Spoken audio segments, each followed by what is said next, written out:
Ada stood in the crowd, the sun beating on her skin, her heart pounding as Chuka stammered in front of the villagers. Ngozi had just revealed her pregnancy. Amora was crying. The shame was unbearable. Then, from the back of the crowd, a car pulled up. A black SUV with tinted windows. Everyone turned, the door opened. And out stepped a woman in a sleek black dress, heels clicking against the concrete. She was stunning. Poised. Dangerous. You forgot me, didn't you, Chuka? She said, removing her sunglasses. Chuka's face turned pale. Chioma, his real wife. The one he had married legally in Lagos 5 years ago. The one he left behind with a promise to go abroad and return rich.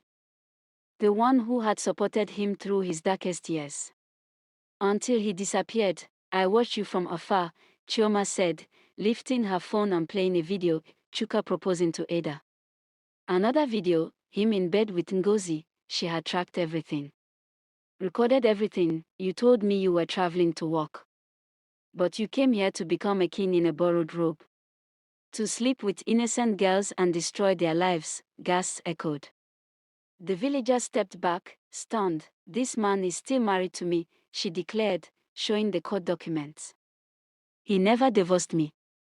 Every woman he promised marriage, he lied to. That's not just wickedness. It's bigamy. Silence. Then whispers. Police sirens wailed in the distance. Chioma stepped aside as two officers approached. Chuka Obayagu, you are under arrest for deception, fraud, and attempted bigamy. Chuka begged, tried to run, but it was over. Ada held her stomach, tears in her eyes. As Chuka was dragged away by the police, shamed and exposed, the crowd began to disperse. Ada, Ngozi, and Amora stood together, three women bound by pain, betrayal, and something deeper. But later that night, in a dimly lit room, Ngozi lit a cigarette, something Ada never knew she did. So what now? Amora asked. Ngozi smirked. Now, we get our cut. Ada blinked. Cut? What are you talking about? Ngozi leaned forward. You really thought all this just happened? That we all got played the same way? Ada was confused. Ngozi dropped the bomb. There was no pregnancy, Ada. Not from me, not from Amora. It was a setup. We found out about you months ago, and we decided to make Chuka pay. You were just. The bait. Ada's hands trembled. You used me. Amora looked away. We needed proof. We needed someone real. Someone Chuka would fall for. You were perfect. Innocent. Sweet.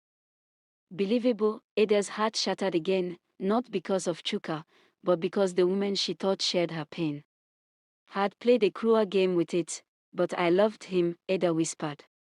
And I was really pregnant. Ngozi's smirk faded. She hadn't known that. You're really pregnant, Ada nodded slowly, tears falling. And now I don't know who betrayed me more.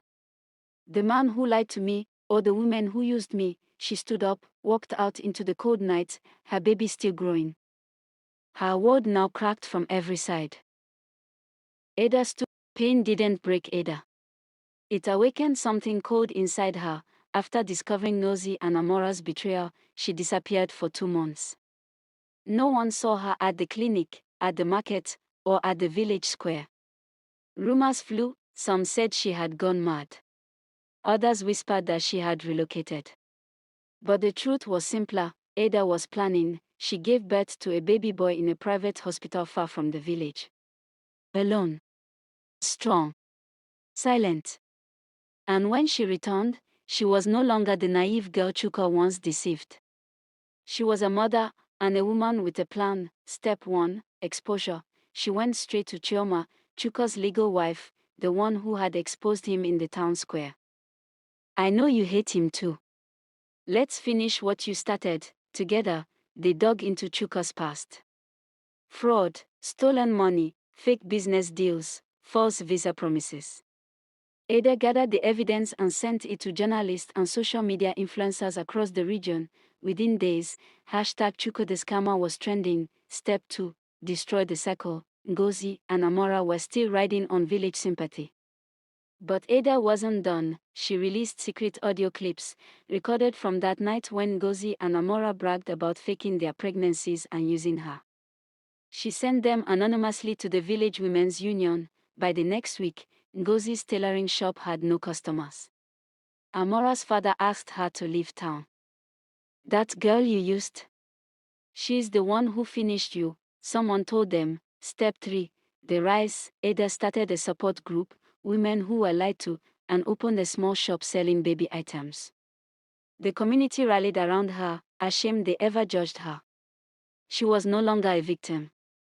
She was a symbol. At the Village Women's Conference, she was asked to speak. She stood at the podium, baby in her arms.